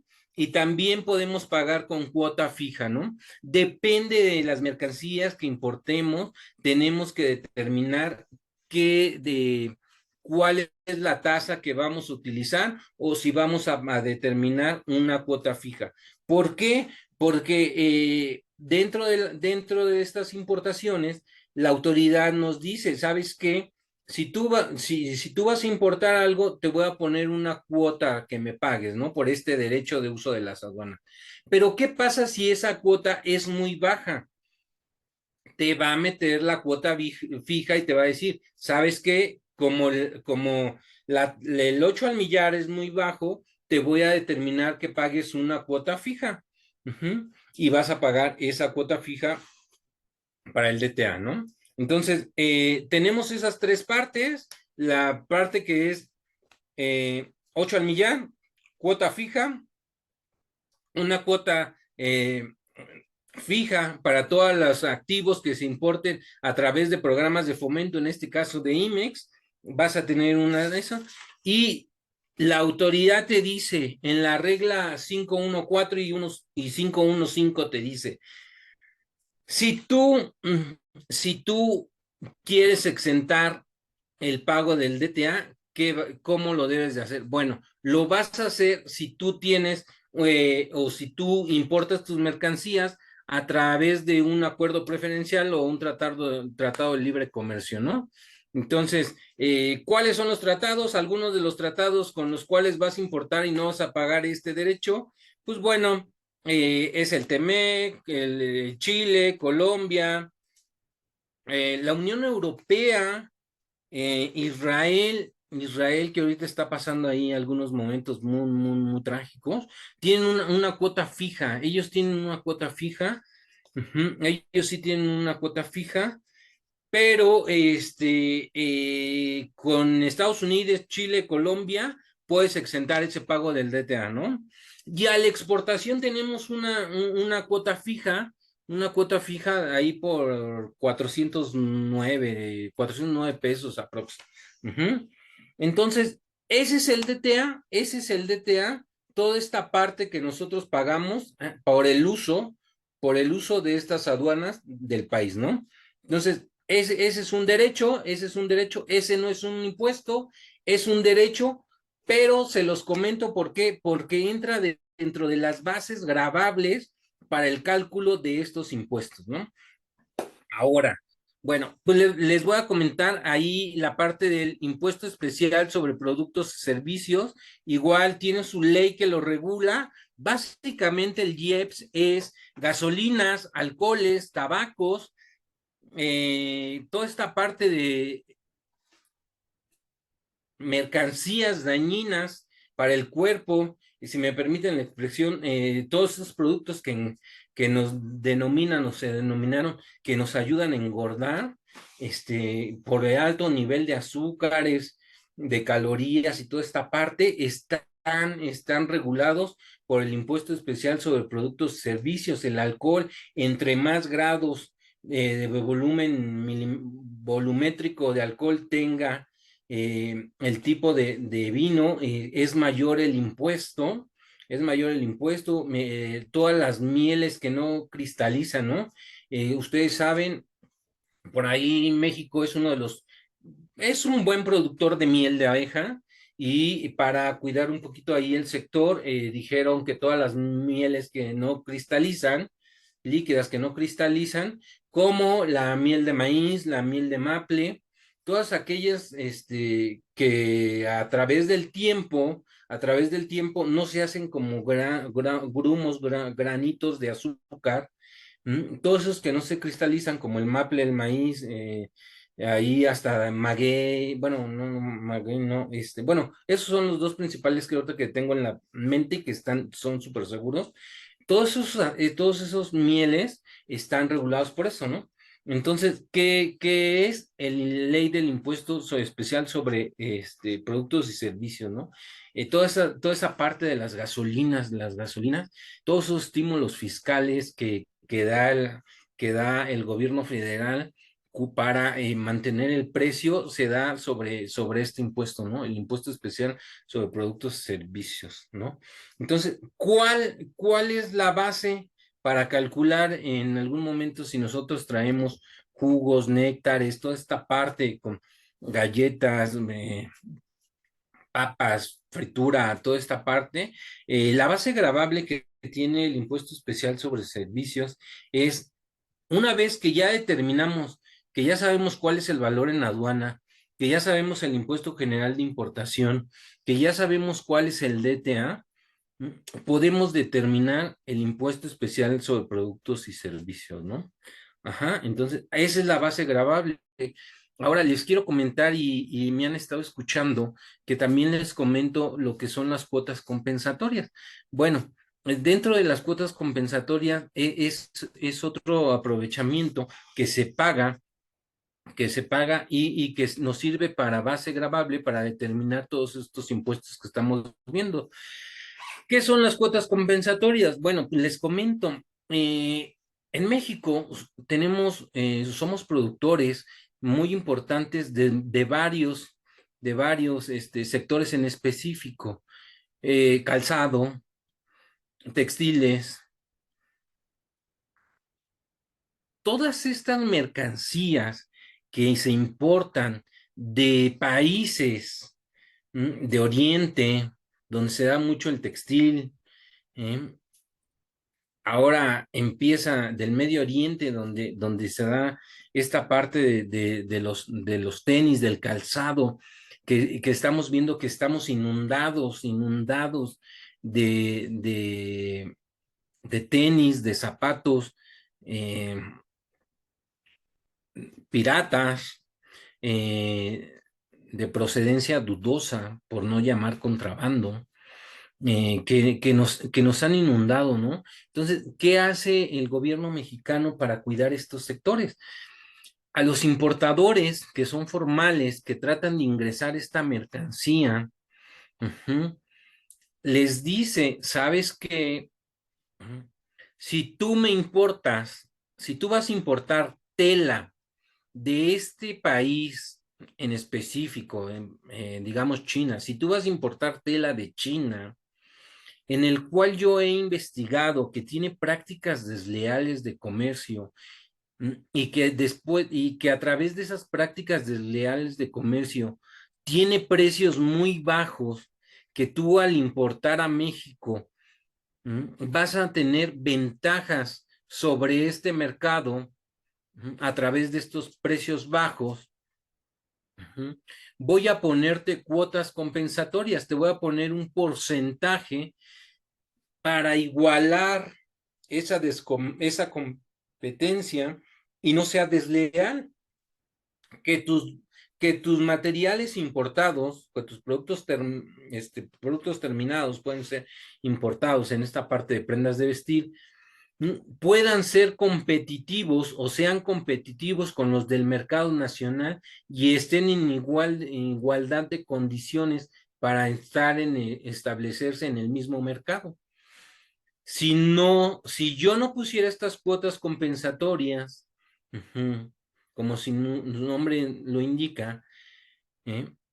Sirven para compensar la desigualdad que existe del mercado mexicano mm, que hay en otros países. Entonces, yo las pongo en igualdad de condiciones, establezco un porcentaje de todas estas mercancías que tienen cuotas compensatorias, porque yo, gobierno mexicano, yo ya hice un estudio de todas aquellas productos o materias primas que tú quieres importar y que por prácticas desleales en su país, por apoyos financieros en su país, pueden lograr mejores precios.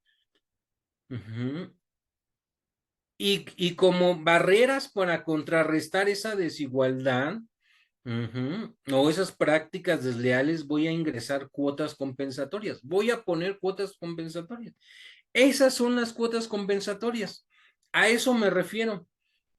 A todas esas mercancías que de alguna manera pueden afectar el mercado mexicano, se les designa una cuota compensatoria. ¿Cómo lo hacen? Bueno, yo empresa que me dedico al acero, al calzado, voy y le digo a la Secretaría de Economía, necesitas hacer un estudio porque este proveedor quiere ingresar al mercado mexicano, quiere ingresar al mexicano materia prima, productos que vienen de cierto país donde se dan competencias desleales. La Secretaría de Economía, a través de estudios, realiza y establece una cuota compensatoria para la igualdad del mercado, ¿no? Entonces, esas son las cuotas compensatorias, esas son las cuotas. Entonces, ya vimos lo que es el Impuesto General de Importación, ya vimos lo que es el IGI, ya vimos lo que son las cuotas compensatorias. ¿Cuál es la base gravable antes de seguir? ¿Cuál es la base gravable de las cuotas compensatorias? Bueno, únicamente el valor en aduana. Sobre el valor en aduana vamos a establecer el porcentaje que vamos a cobrar. Pueden ser igual fijas o porcentuales. Entonces, vamos a establecer es de cuota compensatoria, tengo el 20% sobre el valor en aduana de las mercancías. Esa va a ser la cuota que vamos a hacer. Únicamente el valor en aduana. Esa es la base gravable para las cuotas compensatorias. Entonces, ya vimos el IGI, ya vimos el Impuesto General de Exportación, ya vimos las cuotas compensatorias, ya vimos la parte esta del IEPS, y ahora nos vamos con el ISAN. El impuesto sobre automóviles nuevos. Bueno, todas aquellas distribuidoras que realizan la importación de vehículos de diferentes países, se les va a cobrar este impuesto. Este impuesto se les cobra. Pero hay una particularidad y la tenemos que platicar. No únicamente se les cobra a los carros nuevos. Así es. La ley considera, la ley del ISAM, porque como les comento, cada uno de estos impuestos tiene su ley. La ley del ISAM considera como año nuevo el que esté en corriente del año. En este caso, nosotros en esta parte de los meses que han transcurrido en este año, nosotros ya estamos viendo y ya se están comprando modelos 2024. Entonces, vamos a pagar este impuesto por esos modelos, pero también vamos a pagar 10 años atrás este impuesto. También va a considerar 10 años atrás estos impuestos. De ahí que tenemos algunos problemas con lo de los autos chocolates, pero bueno, eso lo vemos ahorita.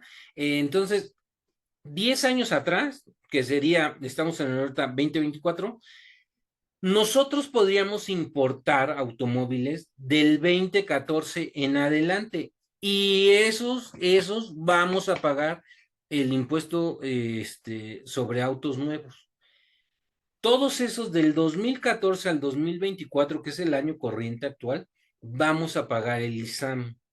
Ujú. ¿Qué va a pasar o qué me dices? Es que yo no quiero importar un 2014, yo quiero importar un 2010, ¿no?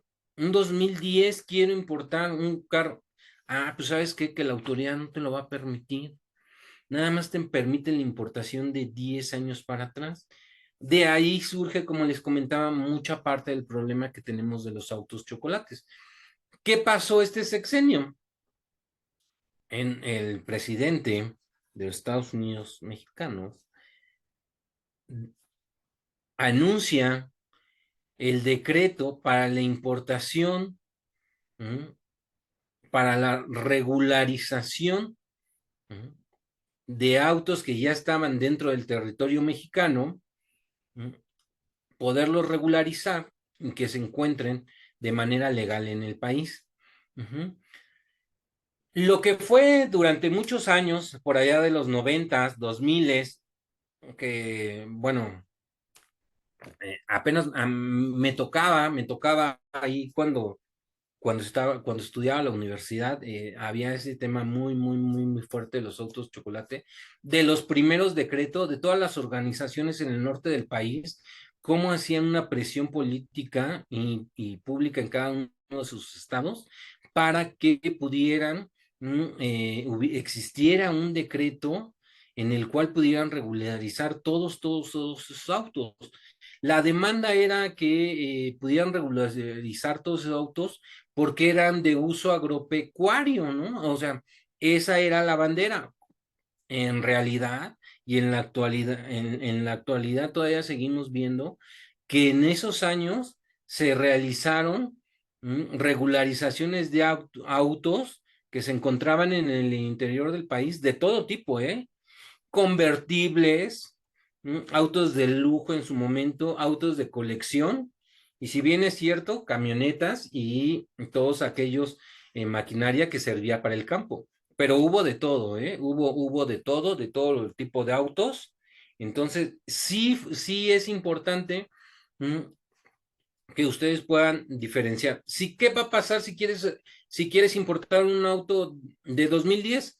Bueno, ya son importaciones específicas que te las clasifican como autos de colección, autos antiguos, y que te especifica reglas específicas la Secretaría de Economía para cuál realizar esta importación, ¿no? Para realizar el procedimiento que debes de seguir para realizar esta importación, pero ya son reglas muy específicas.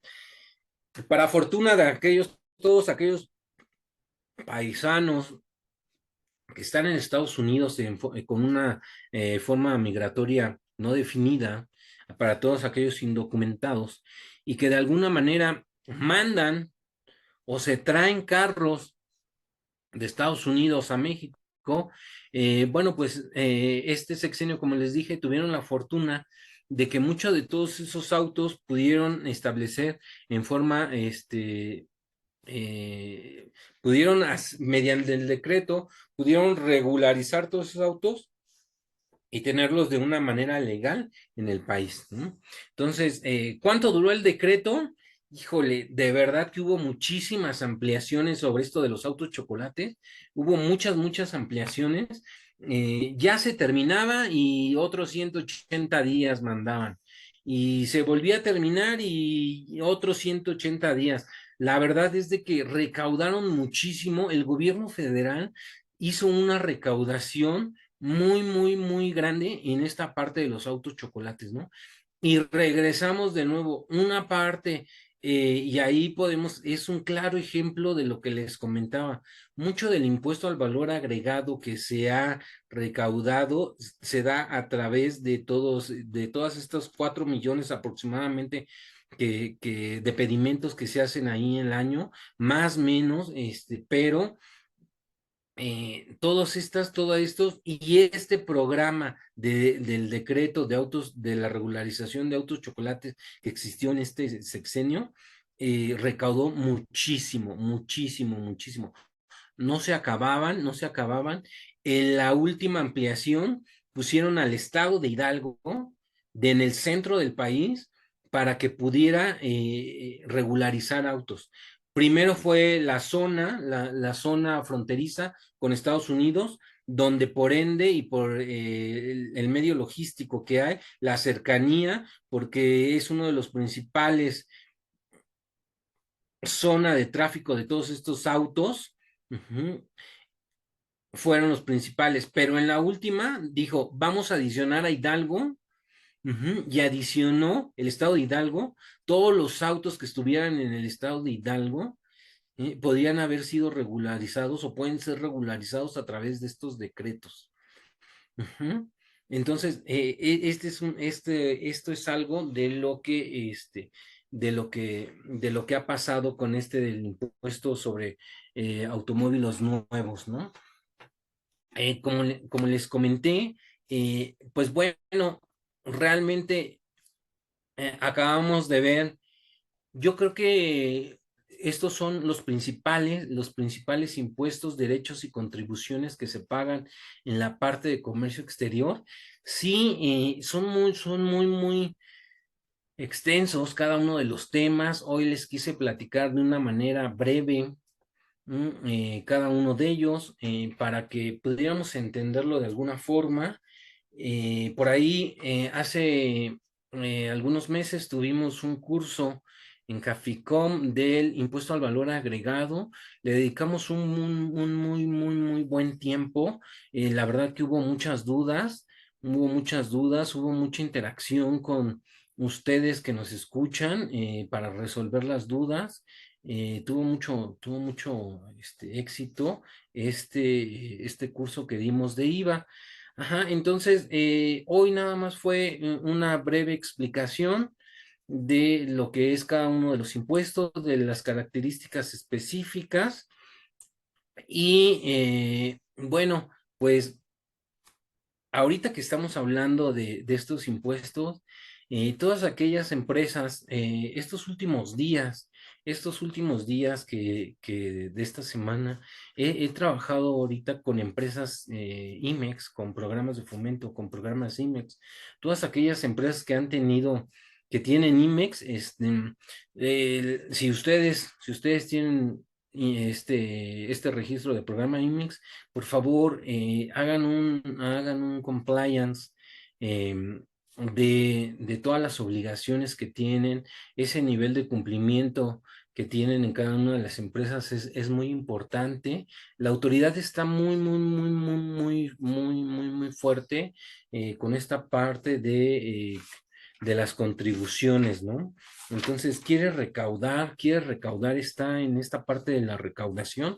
Y hoy que hablamos de IVA, es uno de los principales puntos que está recaudando, ¿no? O sea, el pago, la omisión de pago del impuesto al valor agregado es una de las revisiones que más se está dando, ¿no?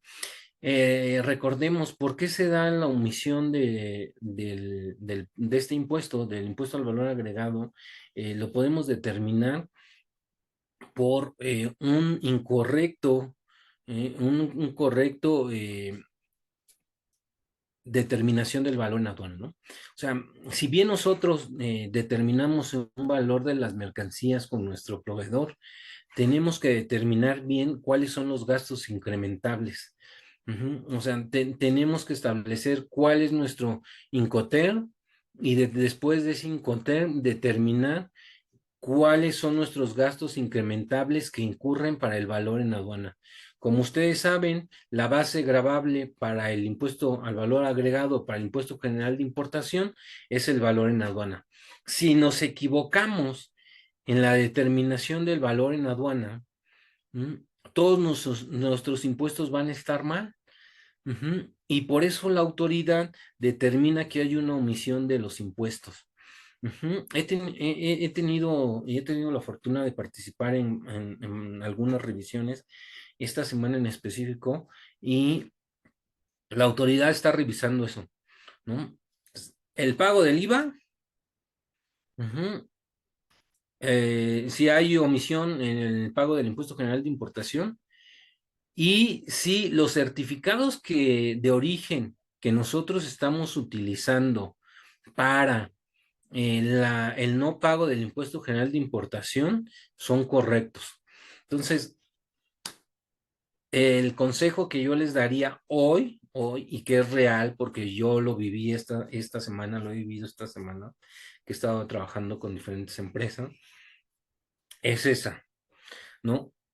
Pongamos mucha atención en que nuestros certificados de origen que nos lleguen estén bien llenados, ujú, en que el agente aduanal o que nosotros mismos a través del manifiesto de valor y de la hoja de cálculo determinemos bien el valor en aduana, para que la agente aduanal pueda realizar una excelente determinación o una determinación de los impuestos de forma correcta.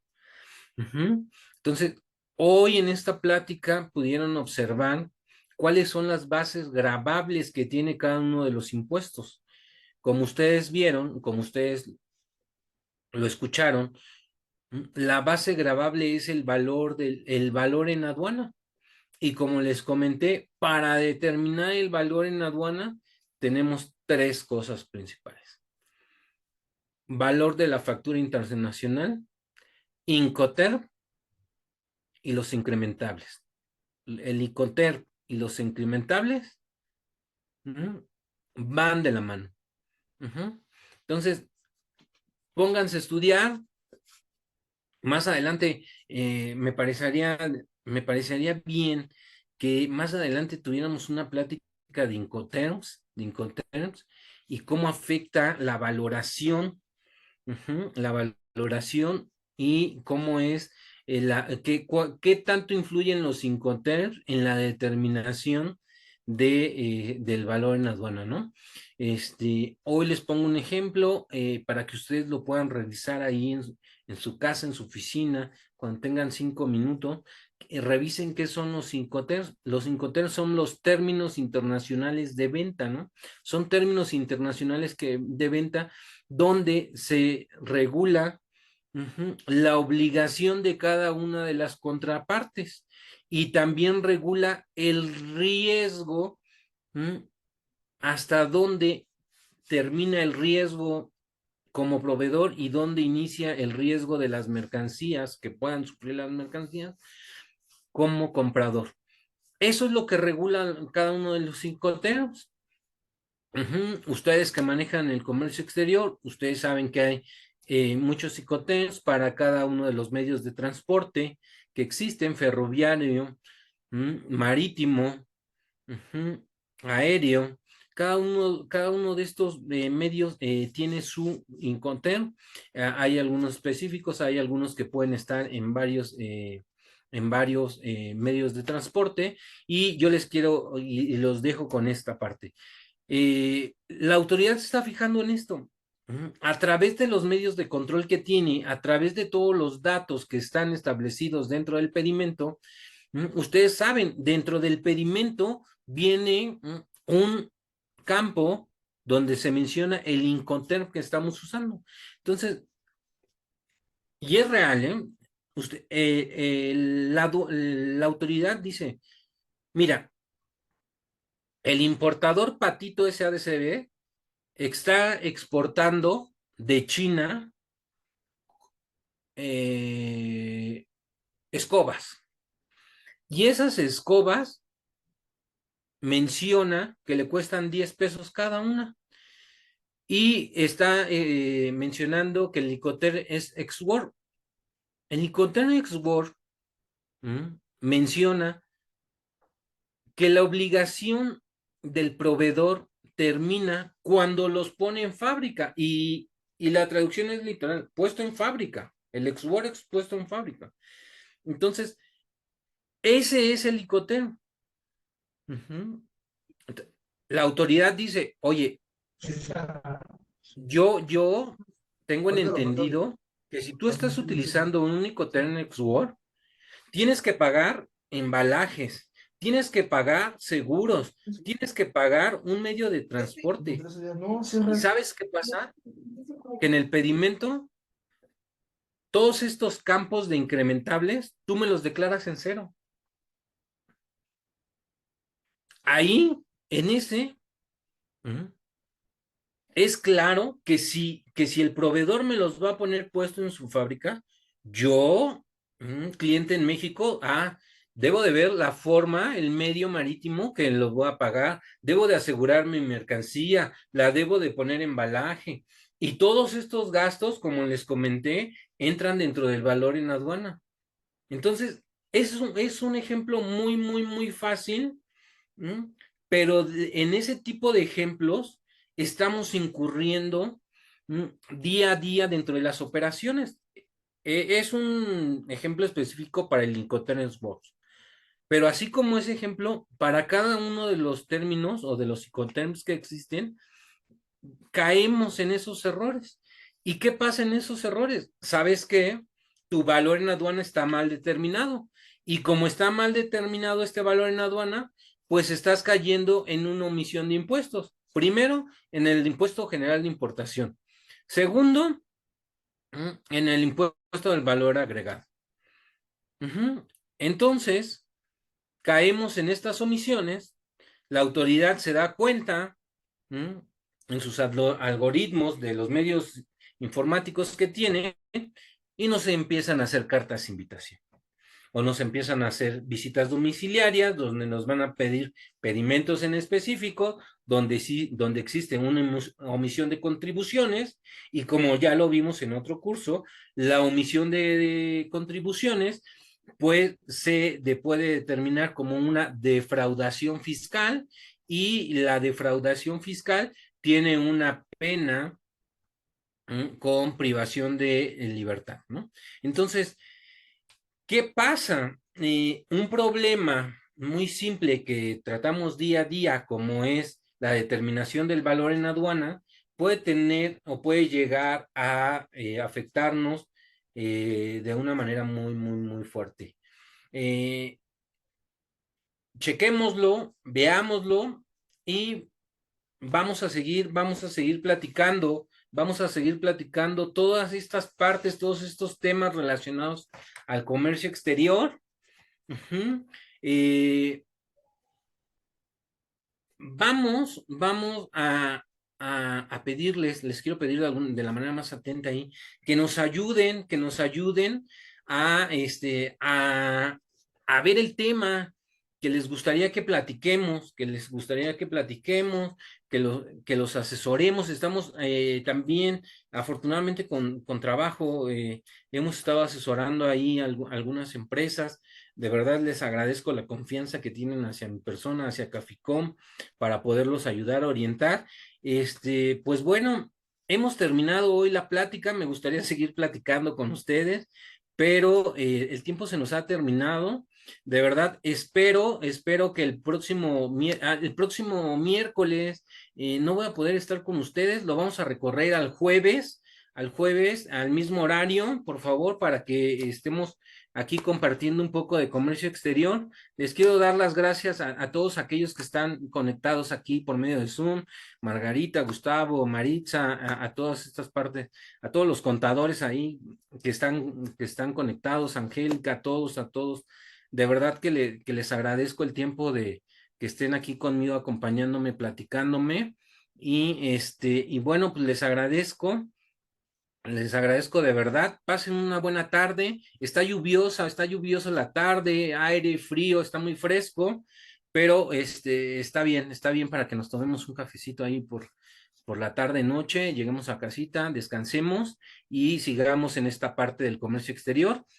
Simplemente nos queda seguir, trabajar, aprender cada día algo nuevo de comercio exterior y si en algo les podemos ayudar en mi persona, Francisco Razo, ya me conocen, la gente de Caficom, estaremos muy alegres de contribuir con ustedes en esta parte y ser mejor persona cada día.